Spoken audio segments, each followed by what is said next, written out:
In a video posted from his Mar-a-Lago residence on March 1, 2026, President Donald Trump announced that American forces had begun what he characterized as an unprecedented military campaign against Iran.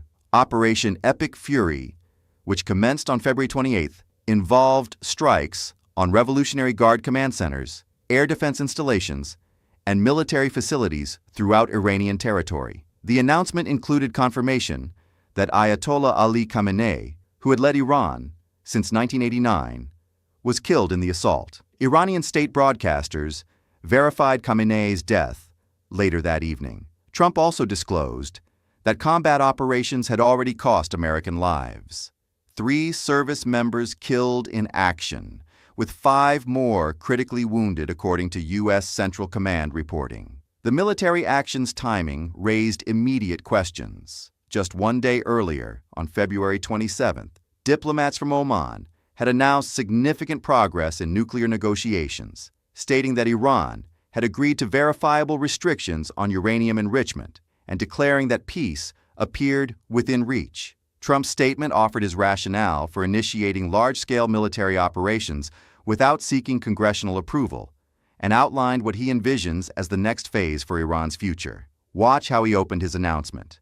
Over the past 36 hours, the United States and its partners have launched Operation Epic Fury, one of the largest, most complex, most overwhelming military offensives the world has ever seen. Nobody's seen anything like it.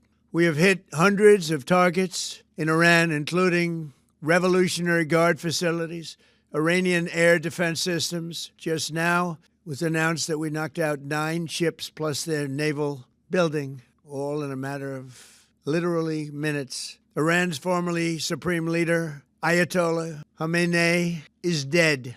This wretched and vile man had the blood of hundreds and even thousands of Americans on his hands and was responsible for the slaughter of countless thousands of innocent people all across many countries. Last night, all over Iran, the voices of the Iranian people could be heard cheering and celebrating in the streets when his death was announced. The entire military command is gone as well, and many of them want to surrender into saving their lives. They want immunity. They're calling by the thousands. Combat operations continue at this time in full force, and they will continue until all of our objectives are achieved. We have very strong objectives. They could have done something 2 weeks ago, but they just couldn't get there. Earlier today, CENTCOM shared the news that 3 U.S. military service members have been killed in action. As one nation, we grieve for the true American patriots who have made the ultimate sacrifice for our nation, even as we continue the righteous mission for which they gave their lives. We pray for the full recovery of the wounded and send our immense love and eternal gratitude to the families of the fallen. And sadly, there will likely be more. Before it ends, that's the way it is. Likely be more, but we'll do everything possible that won't be the case.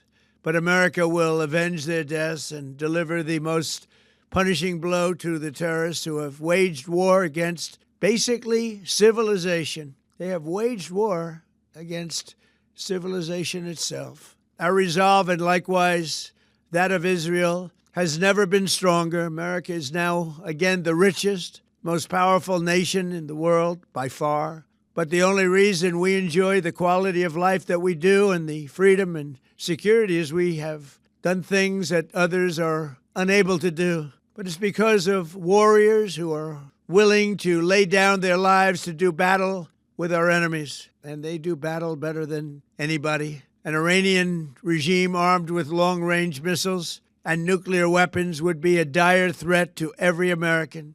We cannot allow a nation that raises terrorist armies to possess such weapons that would allow them to extort the world to their evil will. Not going to let it happen. We're not happening to us, and we're not going to let it happen to others. The United States has the strongest military the world has ever seen. I rebuilt our military in my first term. There's never been a military like we possess. And frankly, there's nobody even close. Trump's announcement came approximately 36 hours after the operation began. According to U.S. Central Command, the first strikes occurred around 1:15 a.m. Eastern Time on February 28, 2026, targeting Islamic Revolutionary Guard Corps command and control facilities, Iranian air defense capabilities, missile and drone launch sites, and military airfields. Trump's claim about destroying 9 ships plus their naval building aligns with satellite imagery showing extensive damage at Iran's Konarak naval base in southern Iran, where multiple vessels were photographed burning at the pier following the strikes. The death of Ayatollah Ali Khamenei, Iran's supreme leader since 1989, was confirmed by Iranian state television late Saturday evening. Satellite photographs showed his residence in Tehran destroyed. Israeli Prime Minister Benjamin Netanyahu stated, "We have eliminated the tyrant Khamenei and dozens of senior figures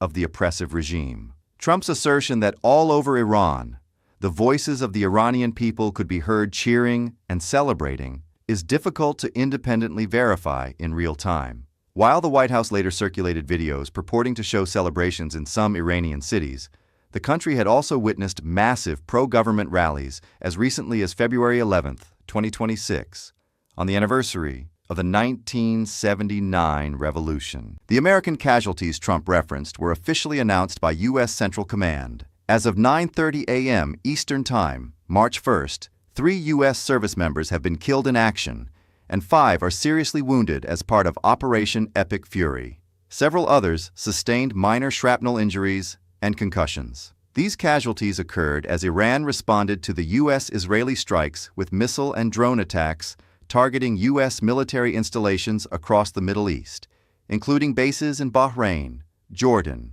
Kuwait, Qatar, Iraq, Saudi Arabia, and the United Arab Emirates. Video circulated on social media showing large explosions near the U.S. Fifth Fleet headquarters in Bahrain. The operation raised immediate constitutional questions. House Democratic leader Hakeem Jeffries stated, "Donald Trump failed to seek congressional authorization prior to striking Iran. Instead, the president's decision to abandon diplomacy and launch a massive military attack has left American troops vulnerable to Iran's retaliatory actions." The timing of the strikes, just hours after diplomatic progress was announced, drew particular scrutiny. On February 27th, the day before Operation Epic Fury began, Oman's foreign minister, Badr al-Busaidi, announced that Iran had agreed to never stockpile enriched uranium, to submit to full IAEA verification,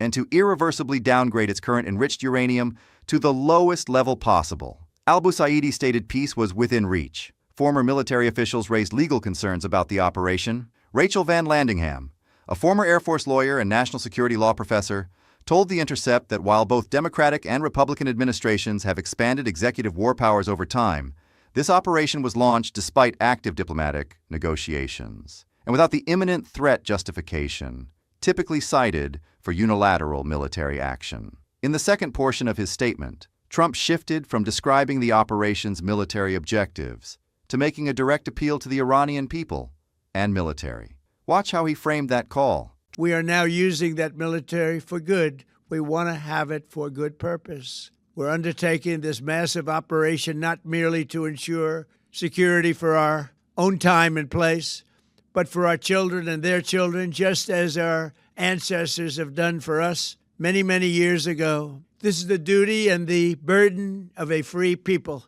These actions are right and they are necessary to ensure that Americans will never have to face a radical, bloodthirsty terrorist regime armed with nuclear weapons and lots of threats. For almost 50 years, these wicked extremists have been attacking the United States while chanting the slogan, "Death to America" or "Death to Israel" or both. They are the world's #1 state sponsor of terror. We are the world's greatest and most powerful nation, so we can do something about what they do. These intolerable threats will not continue any longer. I once again urge the Revolutionary Guard, the Iranian military, police, to lay down your arms and receive full immunity or face certain death. It will be certain death. Won't be pretty. I call upon all Iranian patriots who yearn for freedom to seize this moment, to be brave, be bold, be heroic, and take back your country. America is with you. I made a promise to you, and I fulfilled that promise. The rest will be up to you, but we'll be there to help. Thank you. God bless you to our incredible warriors, and God bless the United States of America. Thank you. Trump's direct appeal to Iranians to take back your country signals support for regime change, a significant shift in stated U.S. policy. While the Trump administration has long advocated for pressure on Iran's government, explicitly calling for citizens to overthrow their government while conducting active military operations represents an escalation in both rhetoric and action. The offer of full immunity to Revolutionary Guard members who lay down their arms appears designed to fracture Iran's military command structure. However, Iran's response suggests this strategy has not produced the mass surrenders Trump claimed in the first portion of his statement. Ali Larijani, Secretary of Iran's Supreme National Security Council, stated on March 1st, "We will not negotiate with the United States," adding that Trump plunged the region into chaos with his delusional fantasies.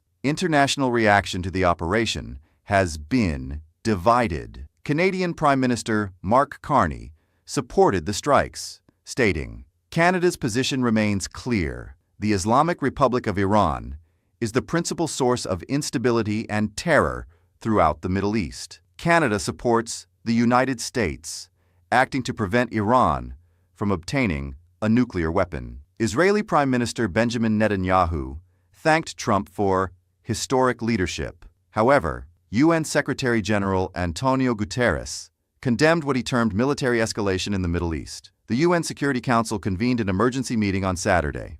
Pope Leo XIV called on involved nations to stop the spiral of violence and warned that the conflict could lead to a tragedy of enormous proportions. The European Union's foreign policy chief Kaja Kallas stated, "The death of Ali Khamenei is a defining moment in Iran's history. What comes next is uncertain, but there is now an open path to a different Iran, one that its people may have greater freedom to shape." Among U.S. lawmakers, Senator John Fetterman broke with most Democrats to support the operation. President Trump has been willing to do what's right and necessary to produce real peace in the region. Most Democratic lawmakers, however, have questioned both the constitutional authority for the strikes and the strategic wisdom of launching them, despite diplomatic progress. The operation has resulted in documented civilian casualties, though exact numbers remain unclear in the fog of ongoing combat.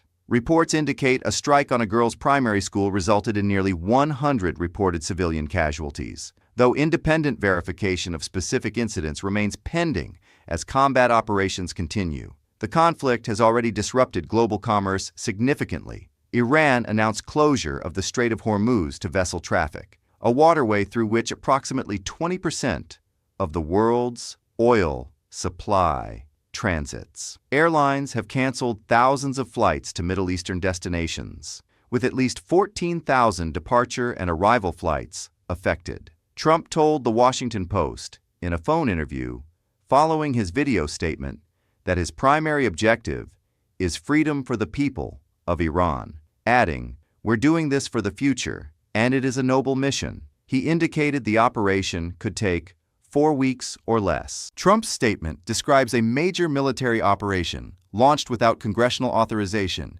during active diplomacy that has already produced U.S. casualties and widened a regional conflict disrupting commerce and air travel. It included killing a foreign head of state and openly hints at regime change, steps that normally trigger a serious war powers debate in Congress. Some tactical claims, ships hit, IRGC sites, air defenses, align with U.S. statements and imagery, but bigger assertions, like Iran's command being gone or mass surrenders, are hard to verify, and Iran's ongoing retaliation suggests it can still coordinate operations. Congress is expected to vote this week on war powers resolutions requiring approval for further action, but overriding a veto is unlikely.